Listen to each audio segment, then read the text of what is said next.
Nah, itu nasi gorengnya datang. Ini mana nasi goreng ya. Thank you, thank you. Lah ini kayaknya cucunya Tante Lin ini kayaknya. Di sini saya mau membahas tentang sosok yang cukup menarik dalam perjalanan sejarah bangsa Indonesia, yaitu seorang tokoh yang bernama Wieteke van Dort atau dikenal dengan nama Tante Lin. Dan di sana orang-orang itu memakai baju khas Indonesia ya. Ada yang cewek pasti pakai kebaya gitu kan, yang cowok pakai kopiah, ada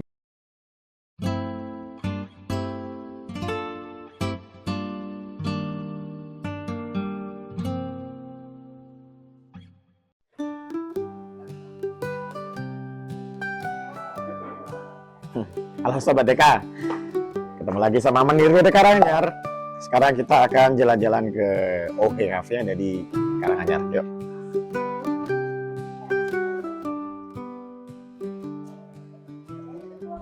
Oke, denger ya lagunya ya. Jadi ini salah satu keunikan dari Karanganyar adalah kita selalu muter lagu-lagu tempo dulu. Dan yang kita dengarkan lagunya saat ini adalah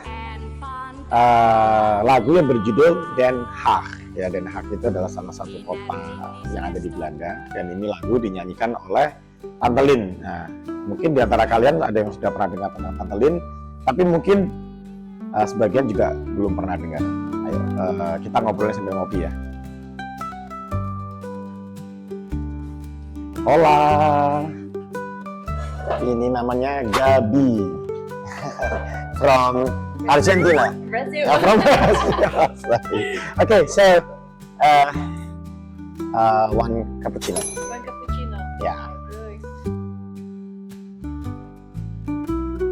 Oke, jadi di sini saya mau membahas tentang sosok yang cukup menarik dalam perjalanan sejarah bangsa Indonesia, yaitu seorang tokoh yang bernama Wieteke van Dort atau dikenal dengan nama Tante Lin. Ya, dari namanya kita sudah jelas ya, itu beliau berasal dari mana? Ya, dari mana? Dari Jepara apa dari Pamekasan? Nah, pasti dari Belanda ya. Jadi dipanggil Tante Lin. Tante di sini artinya ya tante. Kalian tahu nggak tante itu artinya tante dalam bahasa Indonesia dan bahasa Belanda itu sama. Ya, jadi om, tante, oma, opa. Jadi Tante Lin itu lahir di Indonesia tahun 1943, dan kebetulan beliau baru saja meninggal 3 bulan lalu ya, bulan Juli 2024, sehingga beliau usianya 81 tahun. Nah, makanya itulah saya tertarik untuk ngebahas sekilas tentang Tante Lin. Nah, oke, sudah jadi. Obrigado. Nada. Ngopi sih, Rek. Ya, jadi Tante Lin itu kan memang lahir dan besar di Hindia Belanda ya. Nah, jadi memang masa kecil dia, walaupun dia orang bule ya, tapi tentu saja sudah ngeblend dengan budaya yang ada di Indonesia. Nah, sehingga ketika tahun 1957 kan Bung Karno kan mengadakan nasionalisasi ya. Jadi artinya pada saat itu hampir semua orang Eropa ya, terutama orang Belanda itu diusir pulang ke negaranya, dan banyak sekali aset-aset yang dulunya milik perusahaan Belanda dinasionalisasi, jadi diambil alih oleh pemerintah, kemudian diserahkan kepada orang Indonesia ya, yang asli ya, kayak contohnya keluarga kami ya, tahun 1960 diberi hak kelola perkebunan peninggalan Belanda ini. Nah, coba kita dengar liriknya nih ya. Kasian voorbij, kasian. Nah, kasian di sini ya kasian. Kasiannya menurut bahasa Indonesia ya, tapi bukan Kasianto ya. Iya. Nah, di sini dikatakan ya, nggak terlalu ngerti bahasa Belanda nih, harus ngerepain ya. Nah, jadi dikatakan kasian, het is voorbij, kasian, het is voorbij. Ya, jadi kasian, sayang itu semua sudah berlalu. Sayang semua sudah berlalu. Den Haag, di Mojone Den Haag, David van in de Benje. Jadi bilang Den Haag, kamu sekarang menjadi jandanya Hindia Belanda. Yang dimaksud Den Haag itu kan, Den Haag itu dulu pusat pemerintahannya di Belanda ya di zaman itu ya. Nah jadi intinya si Tante Lin tuh pengen ngomong, Den Haag, kasihan deh lo, kamu udah ditinggal sama kekasihmu yang namanya Hindia Belanda ya di Indonesia. Itu ceritanya. Inilah 7 keunikan dari wisata di Karanganyar Blitar. Yang pertama, bangunan zaman kolonial yang masih terawat. Yang kedua, jangan lupa mampir ke kamar Bung Karno ya. Yang ketiga, kita bisa kasih makan burung dara. Yang keempat, kita bisa kirim kartu pos lewat Priven Bus. Yang kelima, kita juga bisa kuliner istimewa loh. Jadi lapar nih. Yang keenam, kopi spesial dari perkebunan sendiri. Waitersnya bule loh. Dan yang terakhir, kita juga bisa berfoto jadul ala Noni Belanda. Jadi Tante Lin sendiri, lagu yang dibawakan sama Tante Lin itu sendiri sebetulnya cukup menyiratkan tentang curahan hatinya ya. Sebetulnya ketika dia bilang, kasihan ya Den Haag, kamu jadi jandanya Belanda, dia sebenarnya sudah mengasihani dirinya sendiri juga. Dia juga hatinya hancur banget itu harus pergi dari Hindia Belanda yang sangat yang dianggap sama dia sebagai sudah seperti tanah airnya sendiri kan, seperti itu. Nah makanya itu setelah itu si Tante Lin itu banyak sekali membuat lagu-lagu yang berkaitan dengan Hindia Belanda. Nah lagu ini, nah ini kan ini lagu yang terkenal ini kan, yang judulnya Give Me My Nasi Goreng. Nah nasi gorengnya sudah datang apa belum ini ya? Nah itu nasi gorengnya datang. Give me my nasi goreng ya, thank you. Lah ini kayaknya cucunya Tante Lin ini kayaknya. Are you from?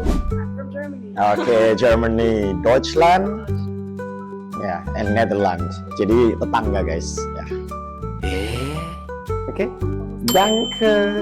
Yeah. Give me my nasi goreng. Meten kebagian E. Nah ini kebagian E. What sambal and what kerupuk. Nah sosok bisa nyanyi wong nyontek ya guys. Oke kita nyoba nasi gorengnya Tante Lin. Tante Lin nasi gorengnya Oke Cafe. Lekker. Ini namanya curang, masa dagangan sendiri dipuji. Nah jadi kita lanjut ya tentang cerita tentang Tante Lin. Kenapa dia buat lagu tentang Give Me My Nasi Goreng. Jadi intinya dia bilang cepet buatin aku nasi goreng gitu. Makanya dari situ ternyata kalau kita lihat di liriknya ya, itu nggak cuman spesifik ngebahas nasi goreng gitu kan. Pokoknya nyerocos kemana aja lah, menunjukkan betapa galaunya dia mengingat kuliner Indonesia gitu kan. Nah jadi kalau kita flashback dari bagian awal lagu ini ya, dia cerita bahwa ketika dia kembali ke Belanda, dia nggak menyangka bahwa Belanda itu dingin banget. Dan kata dia, tapi bagian yang paling buruk adalah makanannya. Bahkan lebih buruk dari bepergian. Kentang, daging, sayuran, gula di atas nasi. Kok ngeri juga ya, gula di atas nasi. Nasi itu kan padahal kan gula juga ya guys ya. Tapi memang saya pernah ke Belanda. Di sana memang kalau ngomongin makanan, waduh nggak ada istimewa kayaknya. Kecuali kalau kayak cake-nya lumayan lah, waffle, over cheese itu oke. Tapi kalau makanan beratnya, seingat saya juga nggak ada yang bener-bener khas Belanda. Nah makanya dia kemudian lanjut tentang dia ngebahas tentang nasi goreng, pakai telur, pakai sambal, pakai kerupuk, gitu kan. Terus dia bilang nggak lontong, onde-onde, sate babi. Nah seperti itu ya, sekali lagi itu menunjukkan betapa galaunya dia mengingat masa-masa indah ketika di Indonesia. Nah kemudian karena memang Tante Lin ini begitu obsesinya ya mengingat masa-masa kecil dia berbahagia di Indonesia, dia membuat banyak lagu tentang Indonesia ya, yang kita dengar di awal tadi ada Den Haag, ada nasi goreng, terus ada yang terkenal lagi itu tentang Bandung gitu ada. Yang itu koleksinya kita putar di kafe ini ya. Jadi lalu kemudian di akhir tahun 70-an Nah, dia Tante Lin bersama beberapa temannya yang berasal dari Belanda keturunan ya, jadi Belanda-Belanda yang lahir di Indonesia, itu mereka membuat sebuah acara TV show yang saya lupa nama acara TV-nya apa. Tapi intinya di situ dia mengumpulkan mengumpulkan paguyuban orang-orang Belanda yang pernah tinggal di Indonesia. Dan di sana orang-orang itu memakai baju khas Indonesia ya. Ada yang cewek pasti pakai kebaya gitu kan, yang cowok pakai kopiah, ada yang pakai sarung kayak gitu. Dan mereka menyanyikan lagu-lagu tempo dulu di zaman Hindia Belanda ya. Ada yang bahkan nyanyi lagu Keroncong Kemayoran, terus nyanyi lagu yang ini apa? Lagu Rayuan Pulau Kelapa itu kan. Itu diterjemahkan kan, itu dinyanyikannya kan tanah airku Indonesia. Nah, sama dia diterjemahkan menjadi Ek hou van jou Indonesia, ik hou van jou. Jadi Indonesia, I love you Indonesia. Walaupun awalnya itu sempat di TV yang bersangkutan ini nggak yakin ya apakah acara itu akan diminati oleh pemirsa, oleh pasarnya ya. Tapi yang pasti acara itu ternyata bisa bertahan sampai 3 musim kalau nggak salah. Jadi itu membuktikan bahwa ternyata TV show yang digagas oleh Tante Lin ini cukup diminati banyak orang Belanda pada saat itu. Dan berlanjut, lagu-lagu Tante Lin pun akhirnya banyak diperdengarkan sampai ke Indonesia. Dan tentunya bagi para penggemar sejarah tempo dulu itu juga sudah nggak asing dengan lagu ini ya. Tante Lin pun juga beberapa kali datang ke Indonesia, utamanya untuk berziarah ya, karena bapaknya Tante Lin itu dimakamkan di Kembang Kuning di Surabaya ya. Konon bapaknya itu juga jadi korban dari aksi militernya Jepang. Jadi yang bunuh bapaknya Tante Lin itu dari tentara Jepang.